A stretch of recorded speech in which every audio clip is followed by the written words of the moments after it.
En sociología, y sin dudas en economía, las matemáticas le son impuestas a la conducta humana.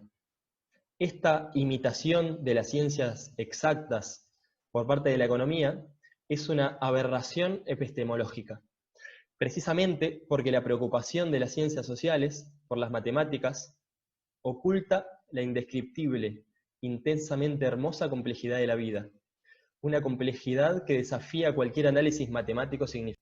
Fuertes declaraciones, ¿eh? Cuando Fuerte. dice una aberración epistemológica, porque en el fondo los últimos 250 años de economía han transitado en torno a esto, todos los no quiero decir todos, ¿cierto? Pero prácticamente todos los programas de formación económica en las universidades obedecen a este paradigma.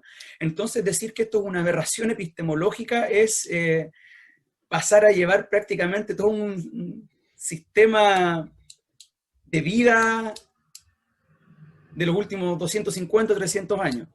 Respecto un poquito para retomar, y con esta idea de que todo esto es orgánico, en torno al crecimiento, justamente lo que tú estabas colocando al final de esta primera crítica es muy, muy importante. Porque obviamente no podemos nosotros esperar, porque han surgido estas ideas del decrecimiento, han surgido, movimientos intelectuales, ¿cierto?, académicos que promueven la detención del crecimiento económico, ¿ya? También hay que tener cuidado con esto, porque como tú decías, en algunos casos es muy importante que exista un crecimiento económico. No le podemos pedir a Etiopía, ¿cierto?, que deje de crecer económicamente. Claro. Pero también, más allá de que existen espacios, existen naciones, existen comunidades que requieren, necesitan crecer, hay que también entender qué tipo de crecimiento es el que se puede dar, ¿ya? Porque también hay que no solamente hay que saber distinguir el si se crece o no se crece, sino que también el cómo. El cómo es súper importante para poder nosotros desarrollar una manera diferente de entender la economía. Porque en términos súper familiares, súper íntimos, también el crecimiento económico es importante. Obviamente, la satisfacción de necesidades, que es lo que vamos a ver después, también está asociado a bienes. No siempre, obviamente, pero también está asociado a bienes, y en ese sentido el crecimiento es positivo siempre y cuando se valoren las maneras del cómo se crece, ¿ya? Claro. Bueno, en torno a esta cuestión de la matematización o de la cuantificación y esta aberración epistemológica, bueno, me quiero hacer cargo de eso. Ya que me gustó el concepto, me voy a hacer cargo un poco de la aberración epistemológica, porque finalmente esto tiene una causa histórica. Hay un momento dentro de nuestra historia en el que la evolución del pensamiento económico se trastoca, se tuerce, se bifurca, en donde prácticamente durante todo el ejercicio filosófico de la humanidad, desde que la humanidad se comienza a cuestionar cosas, la economía tuvo una connotación tremendamente cotidiana y que está muy asociada al concepto de oikonomía que tú colocaste al principio de esta conversación.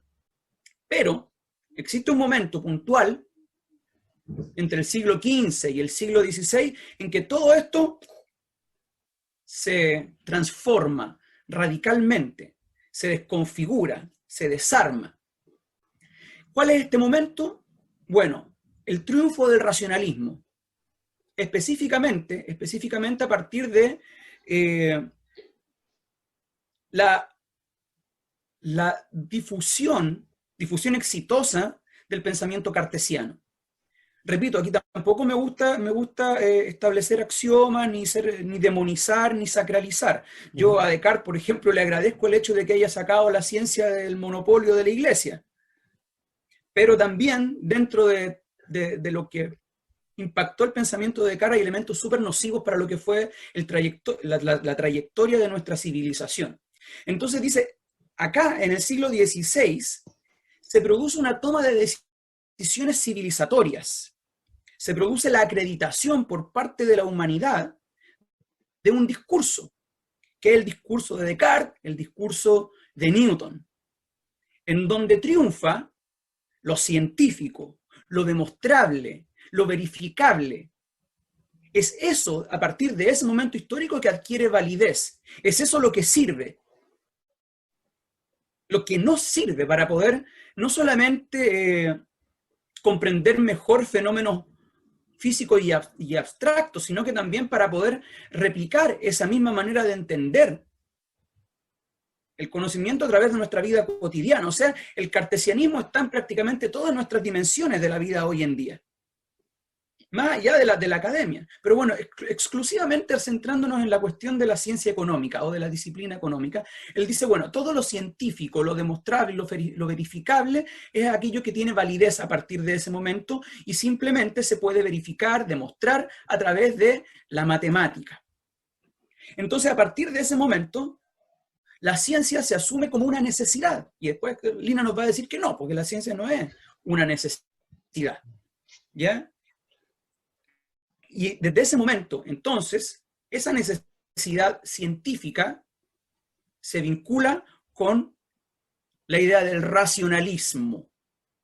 Y las ciencias sociales, en particular la ciencia económica, fue tratando de ganar respeto a lo Newton, queriendo traspasar fundamentos que son de orden subjetivos y cualitativos a un orden cuantitativo, matemático. Y ahí es cuando empiezan a aparecer las famosas modelaciones o teoremas matemáticos aplicados a la economía. Y ojo, no solamente a la economía. Yo recuerdo en mi formación histórica, ¿cierto? En el primer año, en teoría de filosofía de la historia, nos hacían discutir sobre si la ciencia era, si sobre la historia era ciencia o no. A eso es a lo que Manfred se refiere como aberración epistemológica. A querer forzar las disciplinas a una estructura ontológica que no tienen. Y eso produce un tremendo impacto, porque supuestamente la economía es una disciplina, una ciencia que debe servir al bienestar de las personas. Y cuando nosotros comenzamos a teorizar matemáticamente la economía, dejamos de lado justamente eso, el bienestar de las personas, porque empezamos a transitar bajo una excesiva racionalidad cuando el comportamiento humano es, por naturaleza, muchas veces irracional. Tiene altas dosis, como él dice, de irracionalidad. Por lo tanto, no nos puede dominar un paradigma total y puramente racional. Y desde ese momento, ¿cierto?, empiezan a surgir, primero, él dice inmoralidades económicas, como el óptimo de Pareto. Luego, ridiculeces económicas, como el ceteris paribus,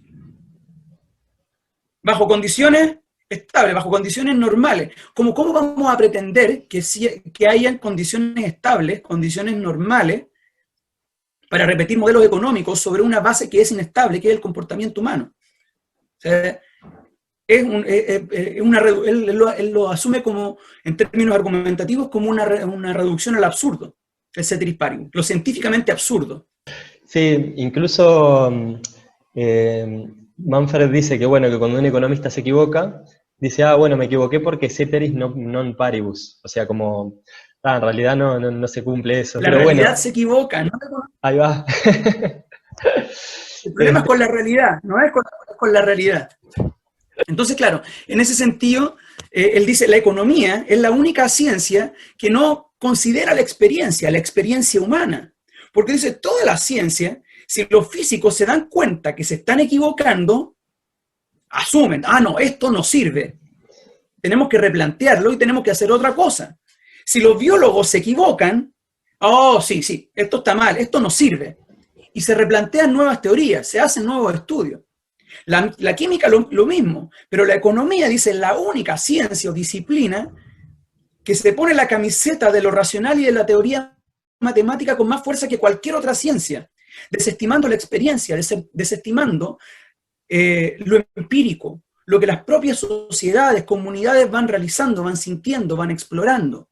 Y en ese camino tan absurdo y tan inmoral que van recorriendo, van haciendo cosas con los números que ni siquiera los matemáticos se atreverían a hacer. Van forzando de tal manera la matemática que finalmente termina siendo una construcción epistemológica endogámica que simplemente sirve para que las únicas personas que conocen ese lenguaje se puedan satisfacer.